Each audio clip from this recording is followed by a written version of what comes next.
walk about the key people. Allah is great, yo, the key person. Go around them, they keep people. Allah is great, yo, they keep person. Go they use Allah, walk about the key people. Allah is great, yo, they keep person. Go around them, they keep people. Allah is great, yo, they keep person. Salam alaikum, alaikum assalam. Salam alaikum, say na peace now we want.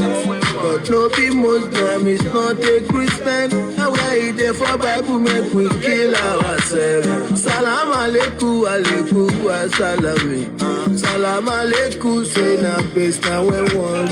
But no be Christian, is not a Muslim. And we're there for Torah, make we bump ourselves. They come from Shad, they want on with terrorists. Come from Niger, they want on with terrorists. Every day by day, them are bombing our schools, killing our youth, say we know they happy. So they use Allah, what could they keep people? Allah is great, you know they keep person.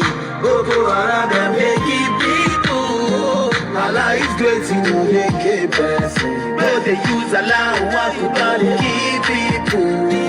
Allah is great, you know they keep person. Go around them, they keep people.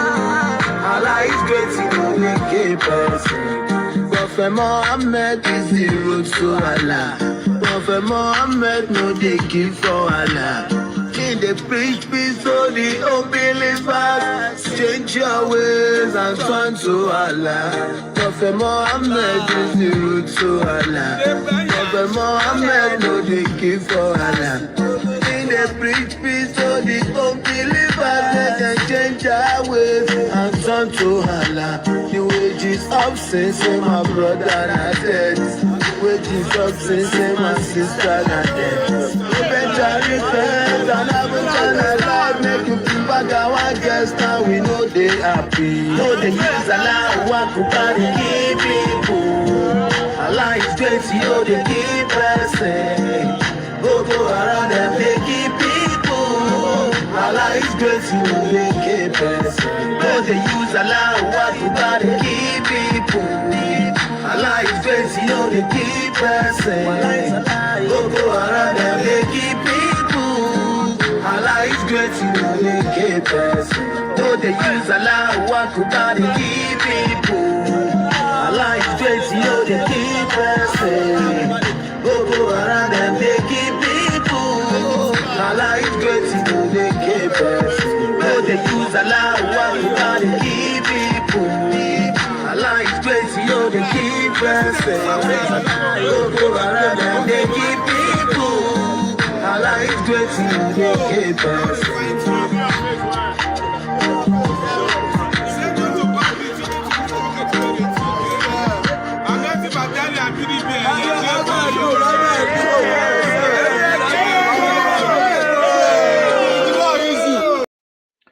Hello, my people. My name is Temitope Olodo. I'm a preventive terrorism consultant, author, and president of African Security Forum. Today, we have loads of things to talk about. So many things happening, out there in Nigeria, and I just felt it's also good that we start talking about some of those issues, guest or no guest. Because sometimes I know you people want to listen to my own views, and I've had a lot of people come back to me to say, hey, what's your view on this? What's your view on this? And so I felt, you know what? Let me speak about it. Since I've written about school security, and I know it's quite a very interesting area that we really need to talk about. So if you're watching me right now, like this page, share this page, tell your friends. Temitope Olodo is live from Kent in the United Kingdom, and I'll be speaking to you about school security and all kind of things. But before going into that, let's talk about some of the things that are going on in Nigeria, because it's important, because we know that news coverage sometimes is just that 2 minutes or that 1 minute flip, and sometimes the good and the bad are not well distinguished. So I felt, we could do justice to some people that have actually come out to speak on one or two issues. And I believe that will really help us to be able to have a good discussion. So listen to this video clip and let's talk about it. Mohammed, the Hardo of Delta States. Here with me, we have Alhaji Musa Mohammed, the Mieti Allah Chairman in the state. Here with me, we have Abubakar Haruna, one of the leaders in Delta States. With me, we have Alhaji Husseini Haruna, the Serki Fulani in the state. Also with me, one of the special assistants to the governor in the name of Alhaji Musa. Yesterday, it was a very, very, very sad story for the leadership of Fulani in Delta State. We wake up, we now see the media, what is going viral. We are very, very disappointed, and we are calling to the government and the security agent in the state to know we are not parcel and parcel of that nonsense that is happening. We are Nigerians.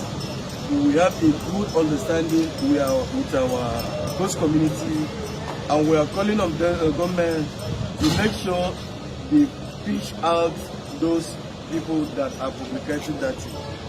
We are not part of this. We can never be part of this. We are in very understanding with our peace community, and we must have to thank the governor for accepting us any day, anytime. We are accepted in the state more than our own state. So I want to call the people that they must have to be peace-loving people, not to create unnecessary tension. Because when you check out what is happening yesterday and today, all our Fulanis, they were panicking. They were expecting the community can attack them at any time, which they don't know what is happening. So I cannot talk all, have some of our leaders here who have to say one or two things to tell the world that we condemn this act with all ratification. We are not part of it. We don't intend to fight anybody. We are love-peaceful people. Thank you so much. What's your name, please? My name is Alhaji Mukhtar Usman, SSC to the governor in charge of special duty. Come again, please. My name is Alhaji Mukhtar Usman, the senior special assistant to the governor in charge of special duties. Don't you think you answer for stuff? Let Let answer the question. Okay. First of all, your name. My name is Alhaji Musa Mohammed. That is Ardo of Delta State. Your name is Musa. Your name is Musa. Leaders in Delta State. So, what did we hear about this matter? We don't know about this matter because we are here for more than 40 something years. So we don't get problem for Delta State. So we come here this matter. Our Fulani, everybody don't fear. So that this matter, our governor, we don't know about this matter. I beg, make them find who talk this matter so that government will find out. Fulani matter, this is where peace. I beg, we will not get any problem for Delta State because now here we dey, now here our children dey, now here our everything, now here with the job, now here we go drink. We can't get problem, find problem for Delta State. I beg. Thank you very much. The next one follow.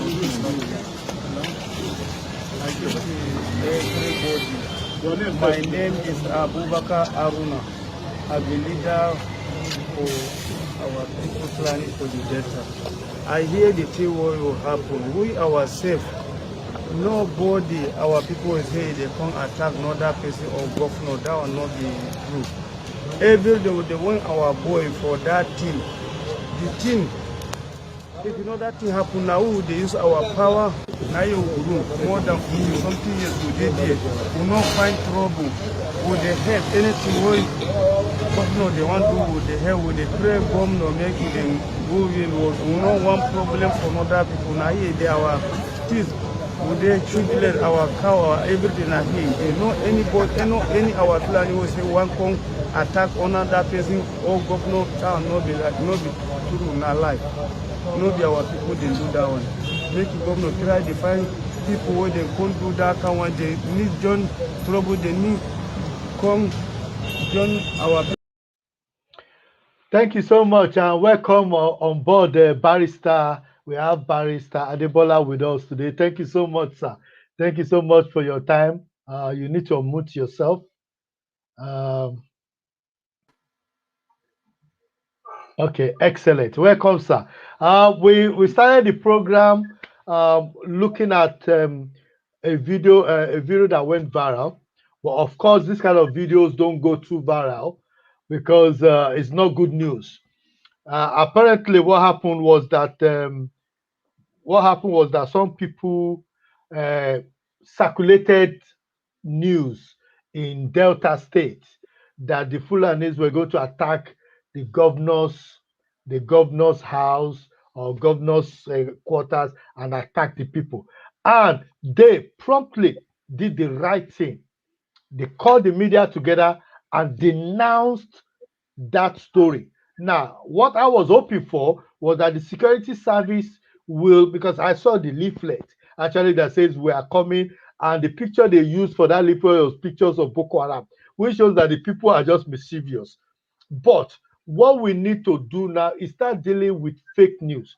There is nobody saying that there are no criminals in each community or in each ethnic group. No. But what we're saying is that people intentionally fragmenting problem in order to just crash this country. There's nothing wrong if you want to leave, just like Scotland want to leave the United Kingdom. But Scotland will not take news, or England will not carry news to say Scotland just killed 300 English people, in Kent, or that the Scottish people have just slaughtered some people in Glasgow, some English people in Glasgow. They will not allow such, and the police will jump on it. In fact, today's newspaper is showing that the Prince of Wales, not an ordinary person, the prince, the waiting king, was interrogated by the Metropolitan Police over the death of his wife, because there was rumors that he was involved, and they went to ask him the question, is it true that you were involved? Now, we have this situation in Nigeria. What do you have to say to it? Because we're not saying Fulanis don't have criminals among them. But what we're saying now is that these guys have done the right thing to come out and say, we've lived peacefully within this community. We've not had a problem. Please do not cause problem for us. What is your say on that, sir? Thank you very much, Mr. Presenter. And first of all, I have to apologize for coming a bit late. Yeah, that's okay. I was dealing with some issues before I came in, and it took me longer than I expected. So apology to you and to our viewers, because I know a lot of people will be waiting for us to come online. Yes.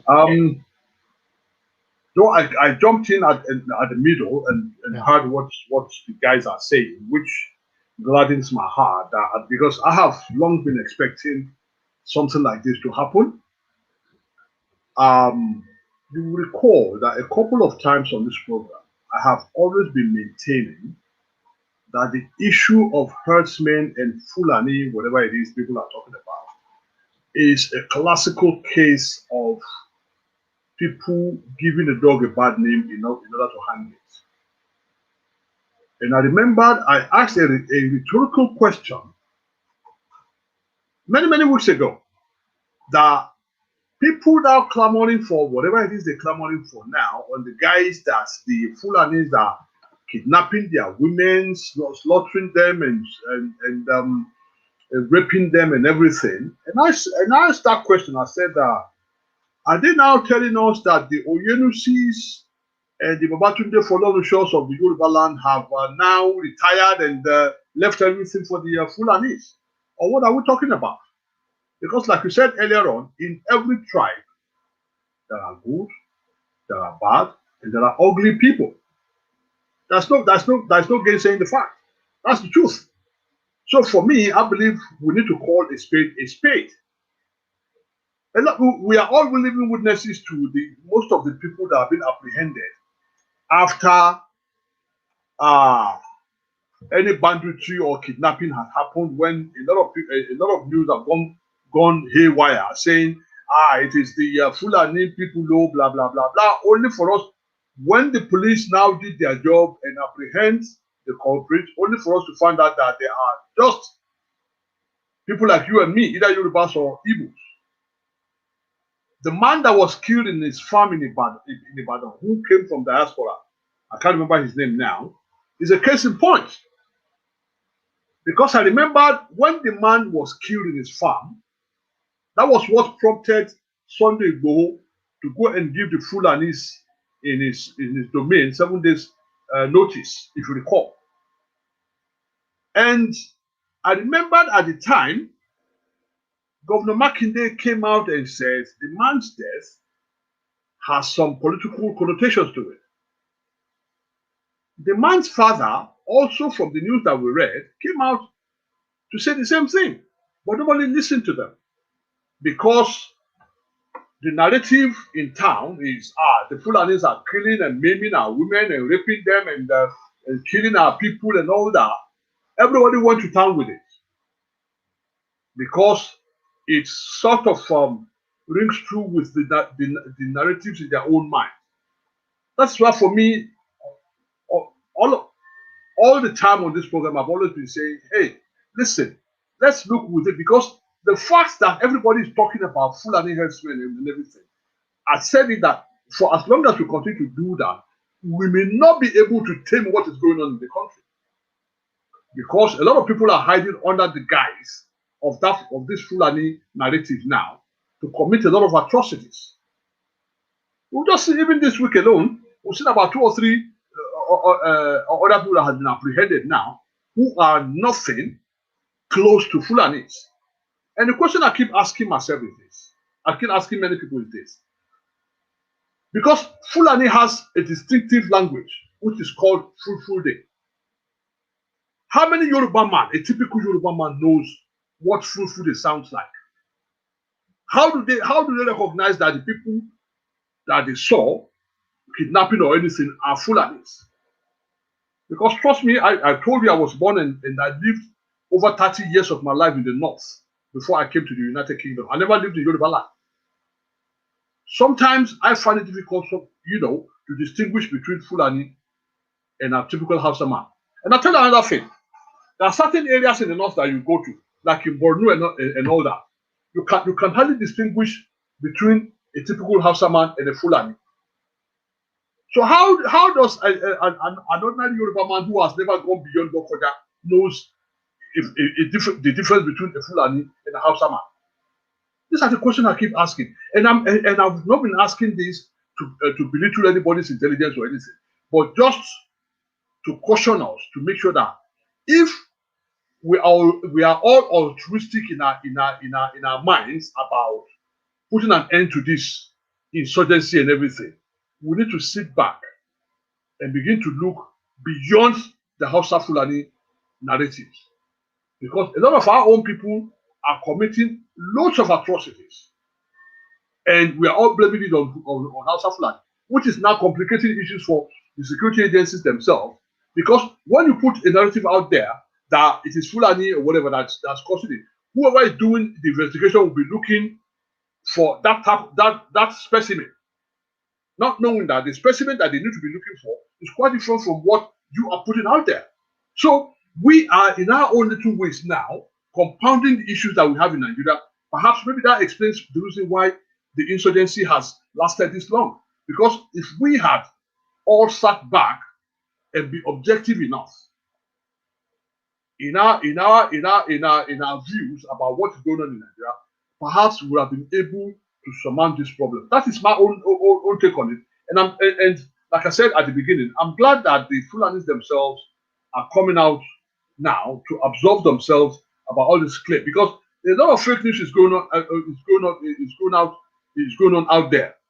That I think somebody said something a couple of weeks or months ago, when they said that the third world war, will be ignited by fake news, and I think whoever said that is right, because with what we are seeing now, fake news seem to gain traction faster, because fake news most times tend to deal with the warped narratives in people's minds. A lot of people are too negative in our country today that it beggars belief.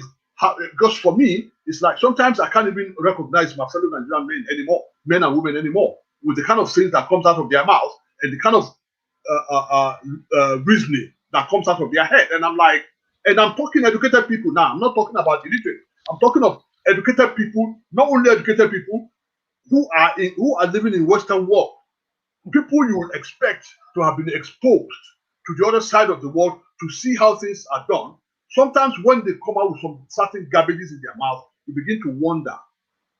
You have lived in the Western world for 30 years. Yeah. If this is your thought process, then I wonder whether your stay in the Western world is a waste of time. Because I would have expected anybody who was, if you live in this country for 5 years, I expect your thought process to change drastically from the thought process of somebody who has never left Nigeria. But it beggars belief sometimes when certain people say things and on finding out their background, you find out that they've been living in the UK or in America or somewhere in the Western world, and yet they come out with all this, for want of a better word, garbage. It baffles me sometimes. I was saying to a friend of mine a couple of weeks ago, I said, until the advent of social media, I never knew that we have so many educated illiterates in Nigeria. Because a lot of them will come on social media and they say certain things, and when you find out that he calls himself Dr. This, Dr. That, and journalist this, journalist, and you begin to wonder, are you sure you actually went to university? Because I thought what university should teach somebody is for you to have an analytical mind. Yes.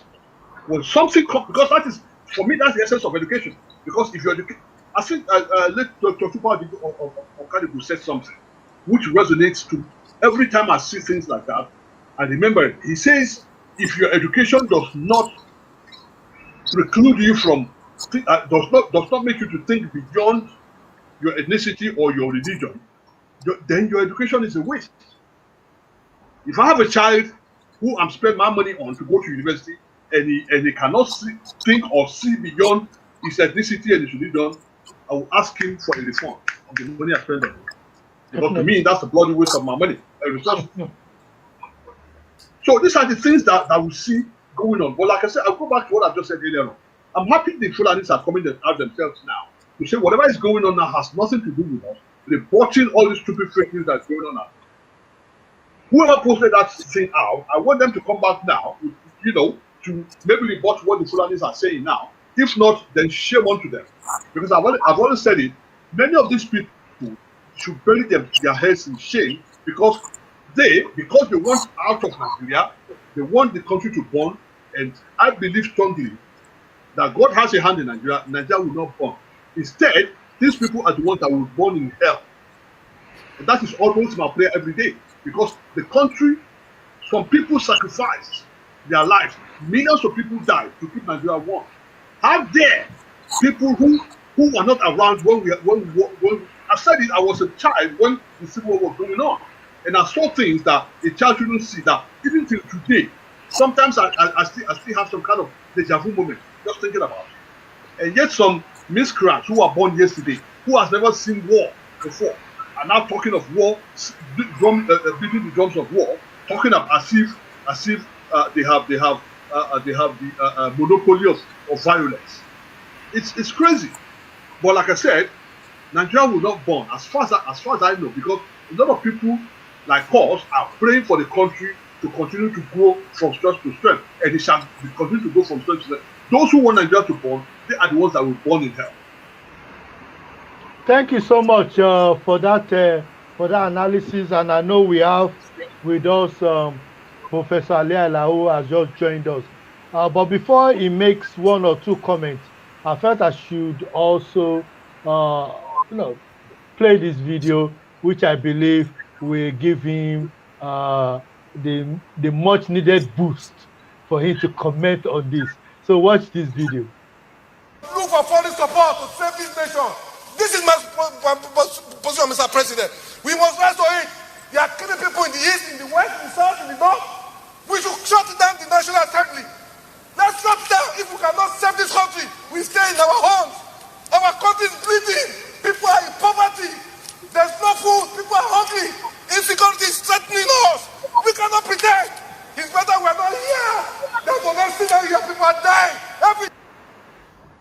Okay, so Prof, what have you got to say to that? I think um, how do we go? Senator Adeyemi is not taking it easy and is not ready to bow. I said, killing left, right, and center. Everywhere there's killing. What is the solution to all this crisis? Some people must be fermenting this crisis. Just like Barrister Adebola has said, some people have seems to be bent on bringing down Nigeria. There are not nobody saying that there is no fault in Nigeria. Nobody saying Nigeria is perfect, and nobody is saying that the president is all knowing and is doing everything right. But do we need to burn down Nigeria for political reasons? Do we need to burn down Nigeria for ethnical reasons? Do we need to burn down Nigeria for religious reasons? In 1 minute, sir, what is your view on that? Thank you very much, moderator, Comrade Olodo. And good afternoon, our viewers, both home and in diaspora. And good afternoon, Barrister Adebola. It's good to see you again on this very formidable program. Yes, to go straight to the point, that's the comment, I guess, like almost like a month ago from Senator Smart Adeyemi. I don't know which constituency he represents, but somewhere in Kebbi State. Well, he spoke with emotion and with sentiment. I can realize, I mean, the tenacity, the thing, the magnitude in his expression of the situation of things on the ground. And again, when the emotion and the sentiment simmer, we all need to come back to the reality. As I do like to say, Mr. President has spoken. He truly is the commander-in-chief. But again, we should realize, if it's just about Mr. President, that means we don't need any state government or any other legislators or any arms of government. It's not just a one-man show. Yeah. He has said, he has given his directives. He said, every state governor need to fasten their seatbelt and do the right thing. That's another. So, and again, I believe within this week, it must have been from Kebbi or Kebbi. I don't want to mix. I don't want to mix match or mix up the state. We've seen some actions from some certain state whereby some state governor are now really answer the true call, because I believe if inability for them to fill that means what they are calling for is the state of emergency, which I believe no governor will want this to happen at his or own state in Nigeria. Having said this though, most of these miscreants, I guess they are known to the authority. Nothing happened out of the blue. Most of the things have been happening in terms of the security lapses.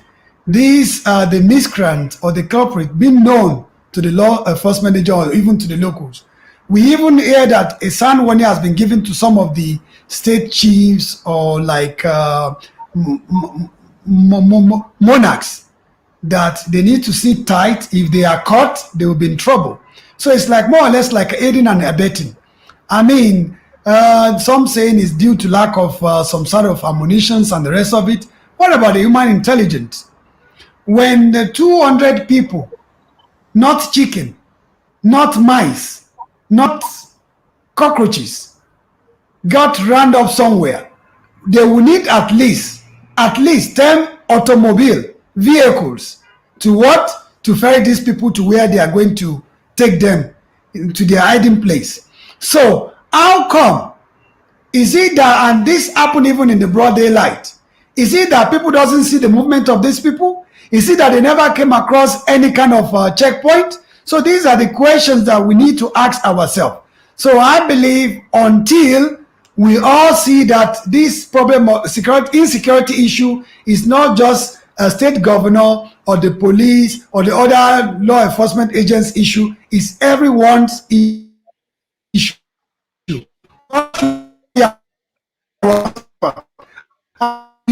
But right now, as I do love to say, we don't have any other place we can call our own than Nigeria. It must work. Thank you, Barrister Adebola, for that reference you made. All those ones that wish Nigeria to burn, they are the ones that will burn, not even in the hellfire, in this hell, in this very planet. That is my own prayer. That is my own zeal. That's my own wish to see. to the enemy within, which are called the fifth columnists, within the system itself, because the system has been compromised. You don't know who is next to you. You don't know whose bidding they are doing. There's espionage everywhere. So where did we begin? The law enforcement is compromised. The legal system is compromised. Where did we go from here? How did we get here? Or where did we go from here? So it's a real $1 million question that we need to put out there, and everybody must see. We are all stakeholders in the security of Federal Republic of Nigeria. It's not just about Mr. President. It's not about Attorney General. It's not about the IG of police. It's not about the service chief. It's about even to the last man, to the gate man, even to the one telling Dankwa. It's his business. It's everyone's business, because we cannot sit comfortably in the diaspora of London or Washington or Paris or anywhere and be saying, oh, we are concerned, and be analyzing and deliberating and say, okay, well, after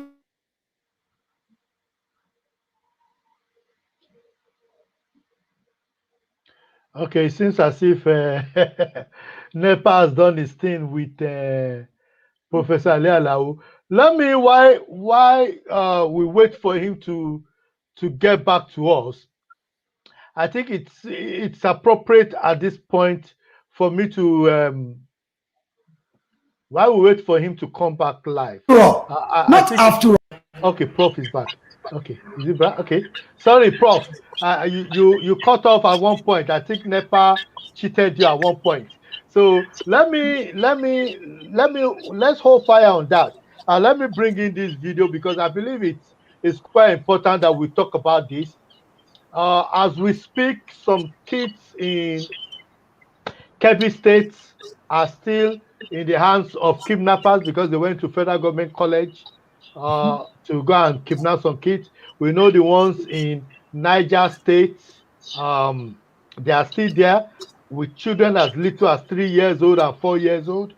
But the only difference now is that as we speak, one of the good things that we found is that the governor of Kebbi State was very proactive. He got the military, the police involved. He went to meet the family.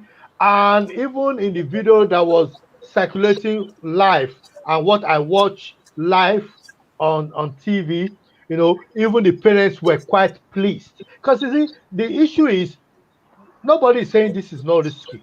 People just want to see the governor acting. They just want to see people going after their loved ones. And if anything happens, you know, God forbid, they will know that at least something was done. Not that you are sitting down there and saying we're on top of it. The governor has been to the site, he's been to the family, has spoken to the family, the same way you will do in the Western world. But let me play this video, and then I will ask Barrister to give us his comment on the video, and then Professor Lealau can give us his view. Please watch.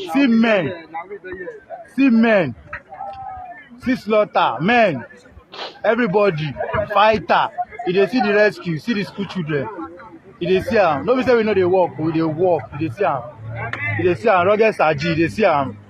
Yes, you dey see them. Echo Charlie, you dey see them. Everybody was see machine yakpa. You dey see them. They don't hurry.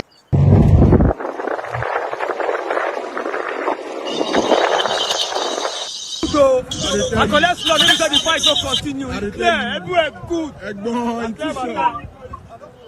Yeah, they collect, no be lie. We collect, but I don't collect pass.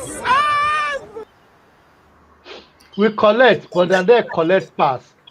What is your view on that? Soldiers showing bravery, going into the enemy's camp and going to sack them of what they are doing. This is the kind of proactive approach we are saying. Don't even let them pick up the kids in the first place, but let's start going after these people. Let's start going. And it looks as if the message from the commander-in-chief is sinking down. In fact, the commander-in-chief was in Borno State some few days ago. What have you got to say to that? Well, I would say kudos to our military men. You remember when the service chiefs were changed, when there was a change in the service chiefs, I made mention of something at the time when people were talking. I said, look, let's give them some time. That I believe something will be done. I was very measured with my discussion that for obvious reasons, because I'm close to one of them. So I didn't want to sound as if um, I'm being biased or something. But having been close to some of them, I know the crop of guys that we've got now, they are the kind of guys that will not take no prisoners. I don't know if you've seen, there's another video that I watched this afternoon, which is more brutal than this one. At least I could count about more than 30 or 40 insurgents dead. They were more or less like it was very gory. They were pulling their bodies on the floor. That same axis that we're talking about now, which goes to show that there's a new impetus now within the security agency now. There's a new agency now to make sure that this I would call it nonsensical destruction to our psyche is brought to an end because it's been allowed to fester for too long for reasons that I cannot fathom. But at least now we are seeing some sense of urgency in our security men. But again, I think Professor Prof touched on something earlier on that we have always been expounding on this program, which is that security is not just an issue of Buhari alone.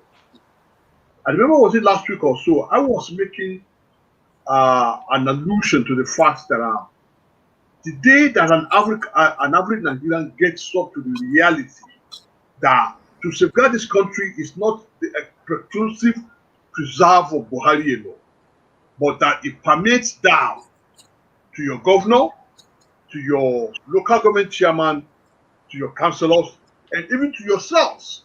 That it is that the day we get that right into our heads, that is the day we'll begin to surmount this problem. But the reason why it has festered for this long was everybody's looking towards Buhari. And I ask you the question: can Buhari be at the same at every at the whole nooks and crannies of the country at the same time? Because I made mention of a video that I watched somewhere in Ogun State where some Fulanis, they said Fulanis, but now I don't believe it when they say that anymore because as far as I'm concerned, an average Yoruba man does not understand Fulfulde.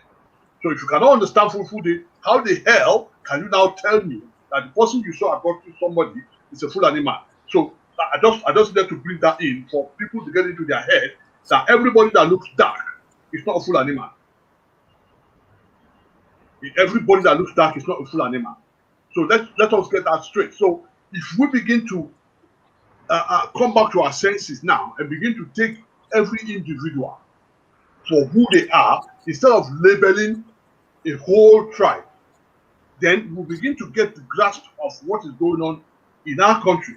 I saw that video last week, which I was 2 weeks ago that I was mentioning. One woman, they were in the video. That was an abduction somewhere in Ogun State, and the next thing she was doing, she was spitting on the ground, cursing Buhari and all that. And I'm like, how is that Buhari's problem? You have a governor there who is the chief security officer of your state, who every month takes from Buhari that you are cursing now, minimum of $500 million every month for your security. What has he been doing with that money? You have local government chairman, you have councillors, everybody in your local, because they said governance is local, politics is local. So if that is the case, why are we always looking towards Buhari? That is the point I was making. And I remember I said it 2 weeks ago that the day that an average Nigerian begins to look inward now, begin to call our governors to question. Okay, so I'll give you a typical example. When Buhari had an interview recently with it Arise TV or one of these TV, when he made mention of the fact that governors will take 300 million from federal government and give their local government chairman 100,000, ask him to sign for 300,000. Guess what happened today? In most of the news now, most of the Southwest governors now have not agreed to abide by the presidential order that the Buhari gave months ago about the autonomy of the judiciary and the legislators. Can you see the hypocrisy of our people? For years, they have sat on that autonomy. They did not want the judiciary and the legislators, yeah, to have their autonomy. They go to Abuja every month, take money from there, sit on it, and staff all these other people. And they will all be blaming Buhari that people are hungry. I mean, how is that Buhari? Because I remember about a month ago or so, I asked the question here that has any governor ever complained that he went to Abuja at the end of the month and did not get his allocation, which was rampant when Jonathan was in government. All these agitations, stupid agitations we are seeing now, we did not see it then, even though many of their people, many of their governors did not get their allocation for the whole month. Even when they got it, it was half or maybe 2 quarters or 3 quarters that they got. Nobody agitated then for the separation of the country. But now, when you have a government who, from day one to now, has never staffed anyone, even those who did not vote for it, they all get their allocation. Not only that, he gave them police funds. He gave them so many palliatives and everything on top of the allocation. And yet, what do we see today? Agitations upon agitation, left, right, and center, and everything. So this is why, for me, I, for one, will not stand for all this, because I count it as a sideshow of people who are now complaining because their hands and the hands of their benefactors has been taken off our cookie jar. They no longer get free money to be spending on their girlfriend and the rest of them. That is why they are shouting today. For me, it's no brainer. As far as I'm concerned, I'm sticking with this government. For as long as this government continues to build a solid foundation, that is where I stand. So they can continue to shout all they are shouting. But as far as I know, like I've said in the beginning, and I'm saying it again, this country is remaining one, whether they like it or not. Anybody who wants to separate can go to Timbuktu and set up another country. We don't care. We will stay here and we will salvage this country together and make sure and ensure that the country progresses. Thank you so much, sir. I'm going to ask Prof for 1 or 2 questions along that line. But before I do so, if you're watching me right now, you can like this page, you can share this page, and you could tell your friends we are live on YouTube, live on Facebook, live on Twitter. And of course, you can watch it live on my LinkedIn page. If you've not seen, you could get a copy of my book, Nigerian School Security. It talks about all these things, written over 5 years ago, still relevant on a variety of issues. We did a lot of readings from it last week, and next week we'll be talking to an expert. I'm going to keep it in the cooler. There's somebody coming on board, and he's going to be telling us about a lot of things and what we need to do.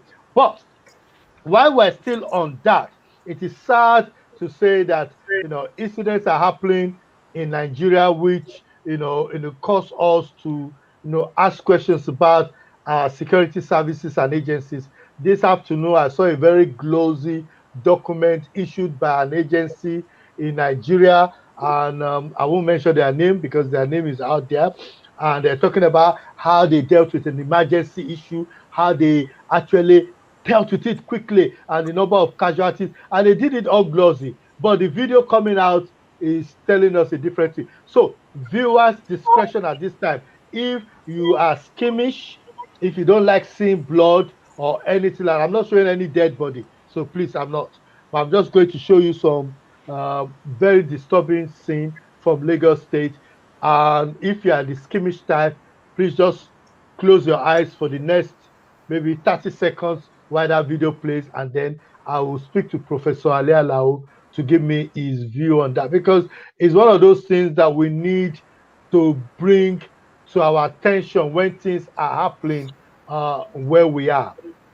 So this is Lagos State, and this is a fire that happened in Lagos State. No response. See, look at people. See, please, just take a look now. Nigerians, look at the pretty woman now. World, what the fuck? What is happening in this country now? Look at her in a trolley instead of ambulance, in a trolley, See control, see officer there, self. Imagine, when they help us call ambulance, see. Look at her, see. Look at another woman down. Just see. Now, Prof, let me start with you because you are in Nigeria right now. You might have one or two things to say. Lagos is one of those places, it's a metropolitan area. That incident happened, and I've seen other videos. People saying, we've been here 30 minutes, we've called these people, nothing is happening, everything is burning. I've seen a video of, citizens helping to even arrange the holes and everything. We don't see that in UK. On the streets of UK, you don't see it in New York. I've been to other cities too, we don't see it.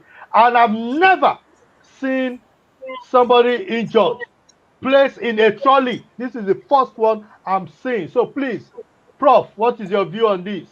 Is that the way we ferry people in Nigeria? Is that the way it should be done in Lagos State? Let me know your view, sir.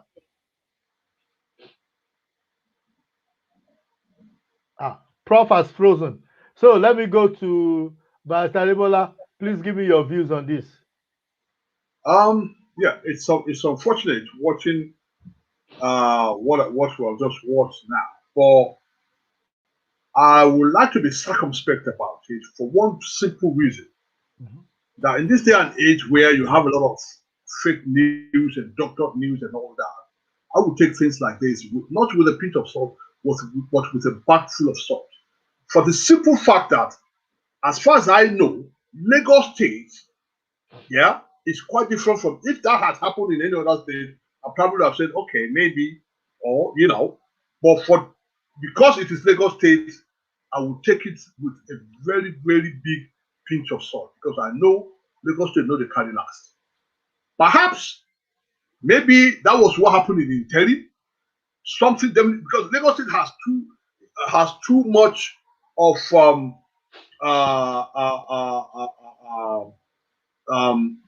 struggling for the right words to use now.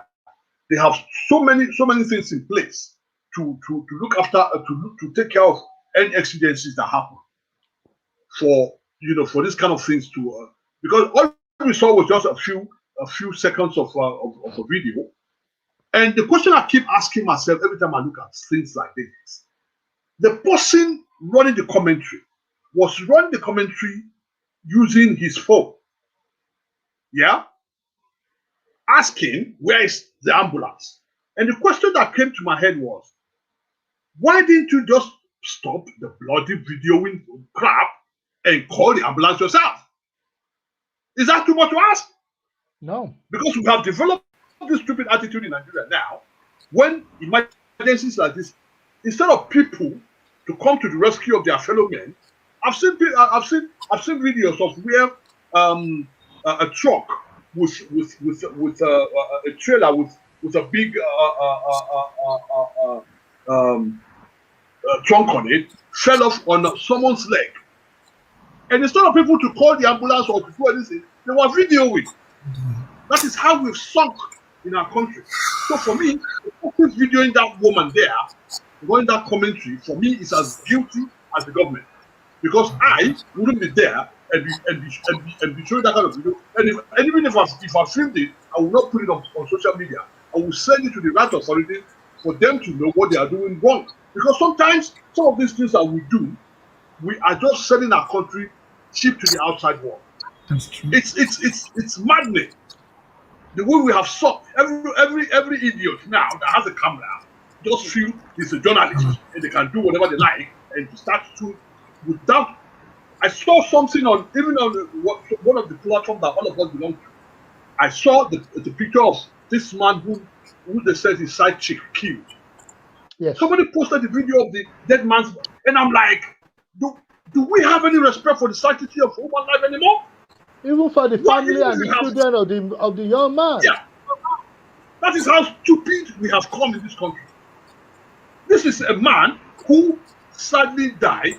God knows how, or because they said it's such a, that is their thought. I don't believe in all that, those side thought. But whatever happens, somebody is dead.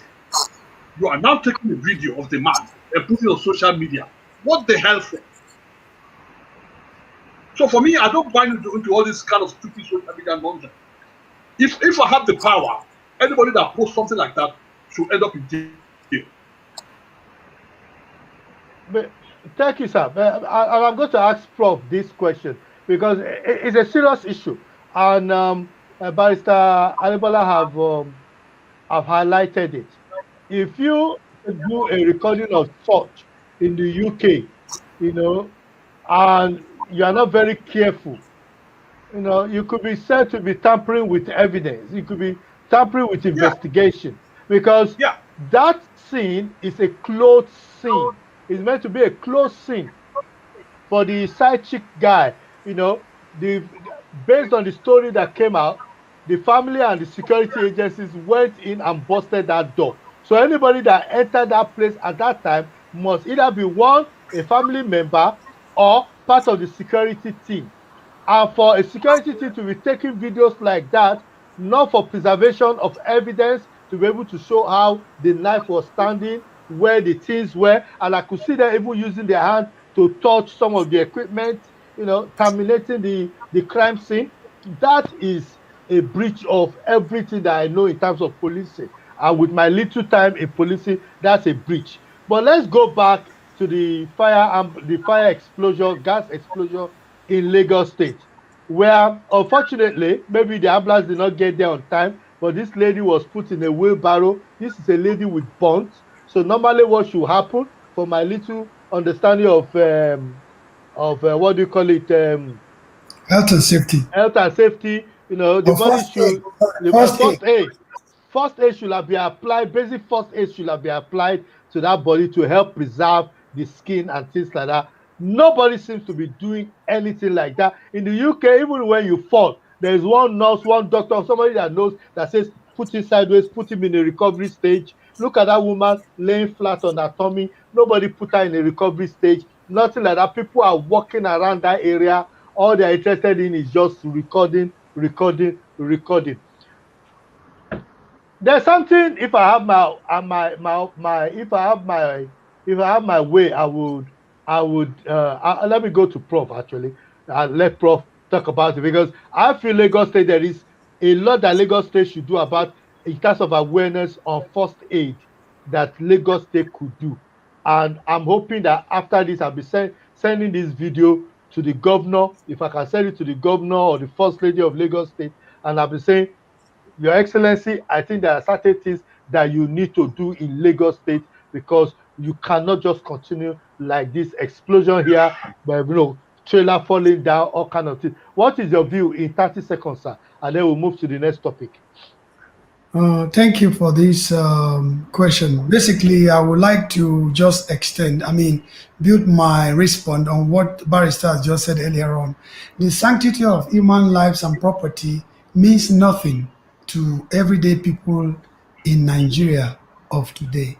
No empathy, no sympathy. Look, if somebody is just there with his smartphone and recording somebody in agony, and you are recording, everybody has turned to miniature journalists.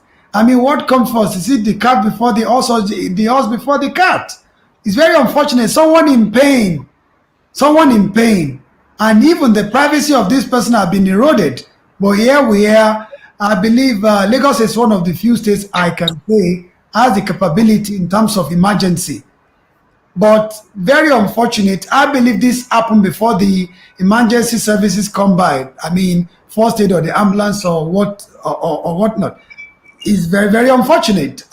Looking at the video, this shouldn't even make. I believe today in the day of, we are now in that era of click per click.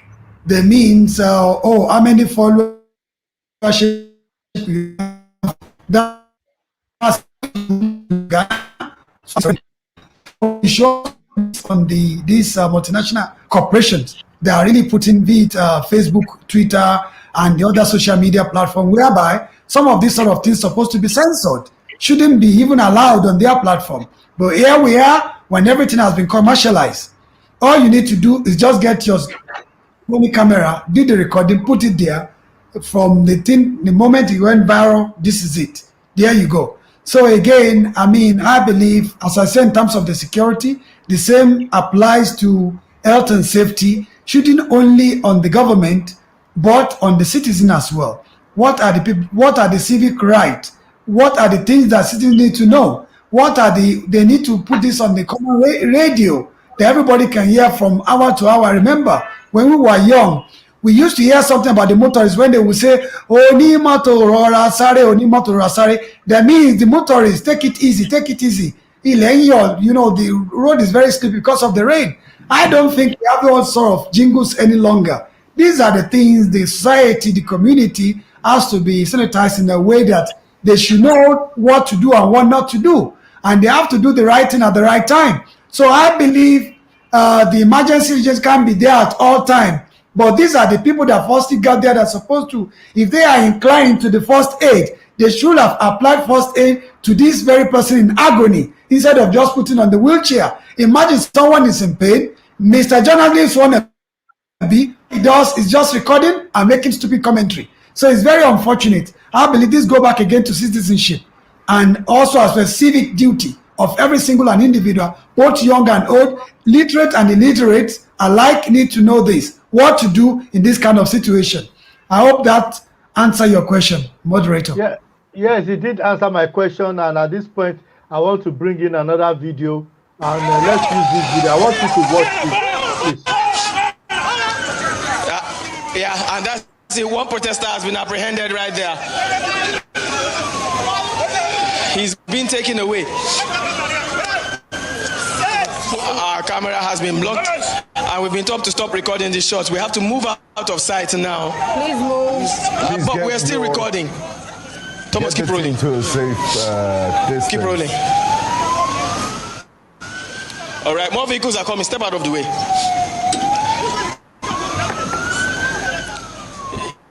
All right, we're asking you to keep rolling, but please do it safely, Ben.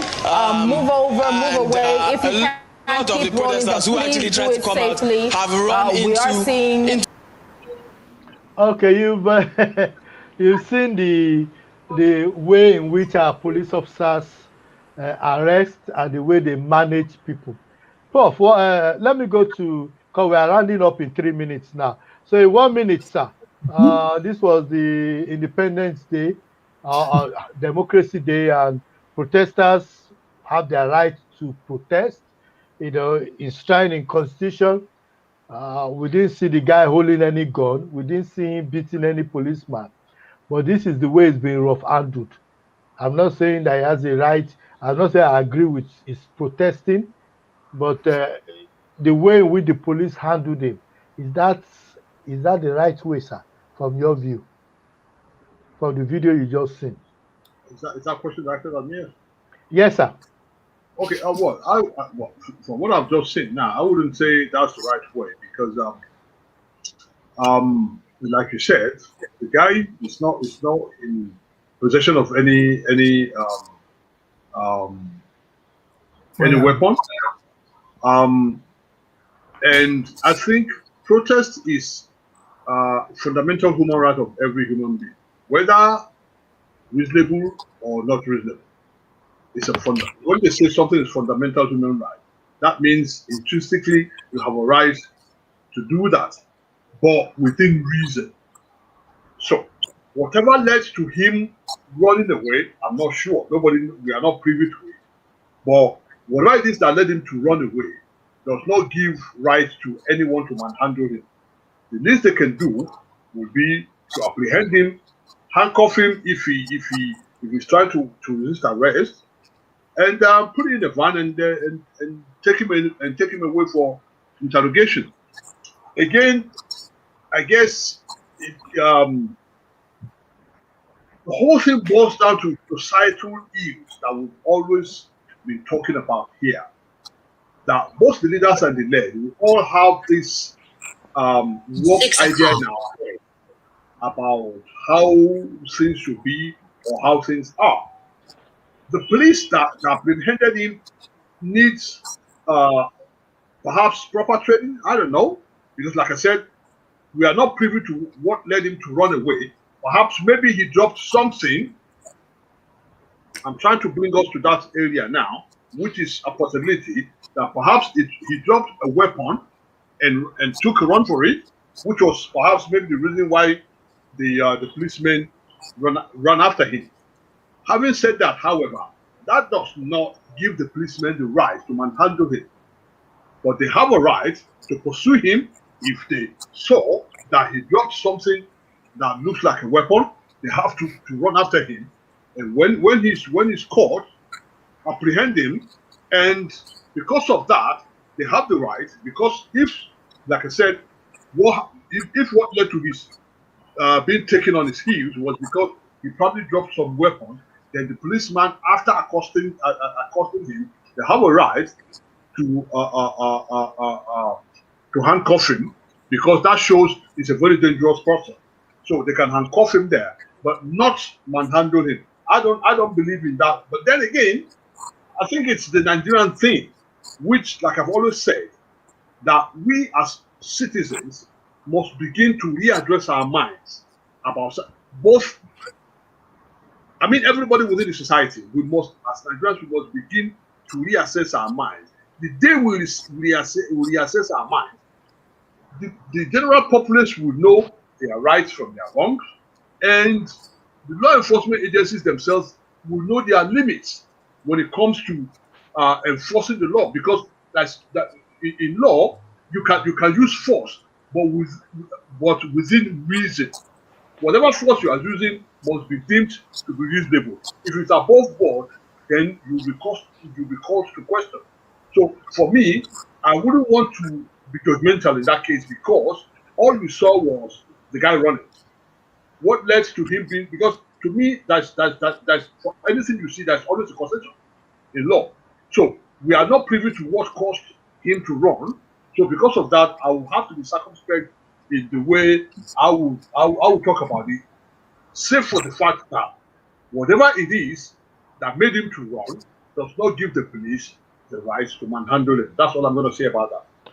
Thank you so much. I would go to Prof now, but let me play a quick video. I want Prof to make a comment on this. These dogs might look local, but they have a sensory receptors of over 300 million compared to that of human beings' sense of smell. Hence, can detect unusual smell 20 kilometers away. You see, ducks or dog, being what they are animals, and by their nature and built-in capacity or mechanism, I think, and by their performance worldwide. So this is to say they can smell far away than human beings, especially objects and persons. Globally, dogs are used for different purposes. With the ever-increasing number of attacks by armed bandits, especially in government boarding schools in Katsina, forced the government to close down all schools in the state. Recently, the Katsina state government reopened schools and deployed dogs in government boarding schools as part of security measures to complement other security strategies adopted to protect schools in the state. So, Prof, Katsina has brought in local dogs. Those local dogs will stop the bandits and go after them and rescue the day. You know, so what's your view on that? Yay or nay? I would say yes. As we know, in the West, they say dog is human best friend. It's just only in some of these, should I say, in the developing world, mainly somehow whereby the only shitty stuff is what we pass to the dog. Dog doesn't compromise. Dog do usually loyal to the master. as far as I'm concerned. I know. So whether it's a local dog or hybrid dog like those Alsatian dog or Rottweiler, German Rottweiler, and the rest, I believe again when we say human intelligence or human intel, dog is also very very sensitive, and they can truly detect from. I mean, before they harm. Imagine just barking alone, that could alert the security agency or the security that mount towards the school to kind of like preparedness in terms of if they have to run, everyone needs to run for their life. So I believe yes, it's not the best, but it's a good starter. It's part of the it's part of the process. I believe we are getting somewhere. So yeah, that's my take on the dogs. I mean, using dogs as as a security, as embedding the dogs into the security architecture of those schools. I hope that answer your question. Okay, Barrister Adebola, you've had your good prof talking about strategy and embedding strategy. You know, he's talking about technology. When prof talks like that, he's thinking about his technology, embedding security. So for those watching me, you could get a copy of my book, and I talked about a lot of strategic initiative. I talked about preventive and protective measures that could be used to protect schools. So you could get that book on Amazon. It's right there. You could get a copy. So Barrister, what's your view on that? Do you think the dog will save the day in Katsina when 200 motor riding bandits with AK-45 and rocket propelled gun come over? What is your view, sir? Well, like Prof said, it's a start. That's what I'm going to say about that. But I would local dog, untrained local dogs, untrained local dogs. They are not trained. If they are trained ones, I will have accepted it. But we are talking of local dogs. Why not just get 1,000 local dogs and put them there with what do you call that thing? That disease they have, so that they could bite the. Or why can't you just push them into the bush so that they could actually go and dump them with helicopter where those bandits are, so that at least you know that if they bite 2 or 3, they will have what is it disease they will have, and then they will need treatment, and they have to come into town to get treatment, and then we can arrest them. What's your view? Well, I'm just building up to my response to you. Oh, okay. Because as it's like I said, Prof said it's a starter, and I agree with him that it's a starter. But can they do more? Yes, especially given the frequency of the raids by this ragtag insurgents. I probably would have been more so skeptical to their strategy if those dogs were like Rottweilers or German Shepherds, dogs that their presence alone commands respect. But this dog, looking at them, look more like they need to be fed. Apart from the barking, I'm not sure if they instill fear to anyone. But having said that, it's a starter. But for me, I think the situation at hand calls for a higher level of response. And by that, I'm talking about using proper tech. I don't know when our people are going to get it into their head that we live in a very perilous times now.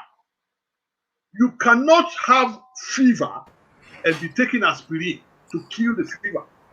It doesn't work. We've gone past the stage where you take some little local dog to come and. Even a child barking back at that dog, the dog will run away. We live in a world where technology talks. What are we talking about? What are we talking about? We have the resources to be able to source for these things we're talking about.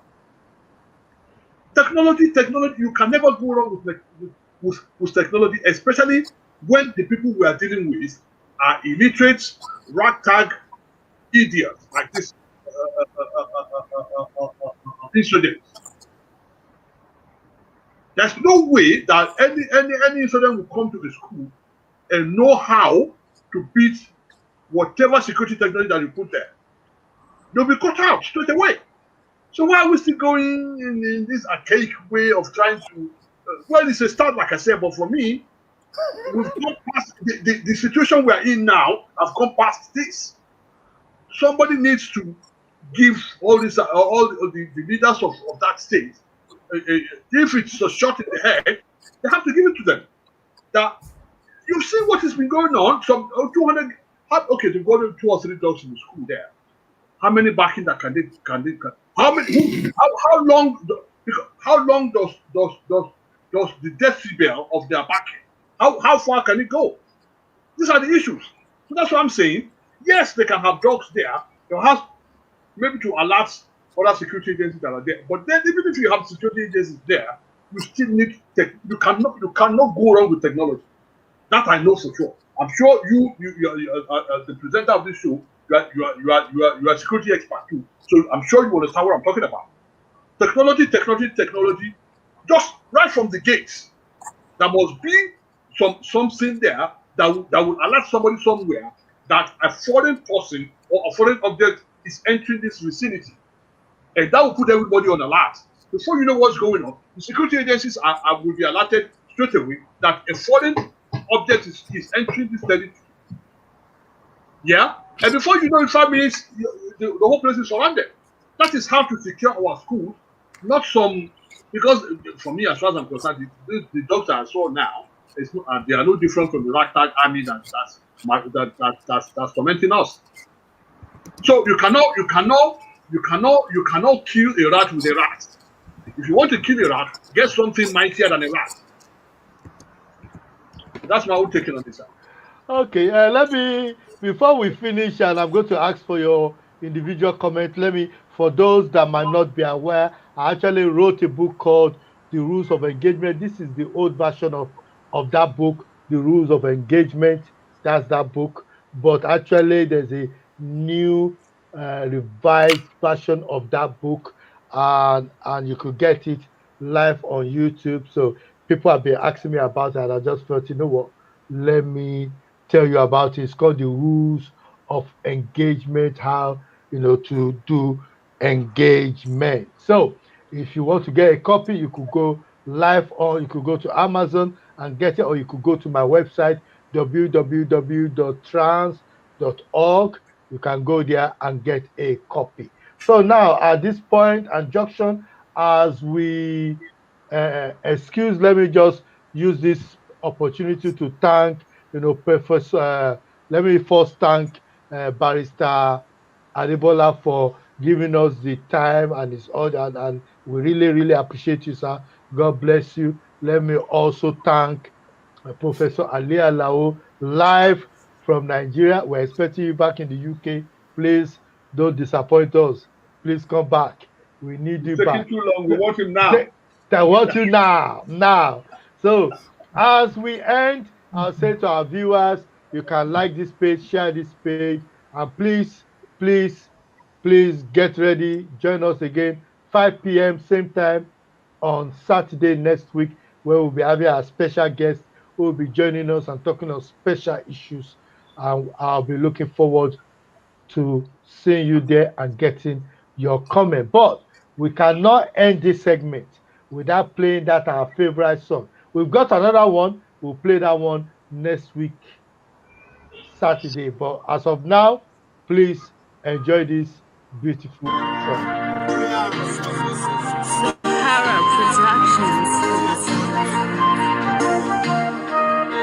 They use a lot of work to buy the key people. A lot is plenty, they keep passing. Go around them, they keep people. A lot is plenty, they keep passing. They use a lot of work to buy the key people. A lot is plenty, they keep passing.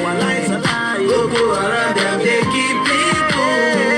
Allah is great, they keep person. Salam alaikum, alaikum assalam. Salam alaikum, say na based on we want. But no be Muslim, it's not a Christian. And we are here for Bible, make we kill ourselves. Salam alaikum, alaikum assalam. Salam alaikum.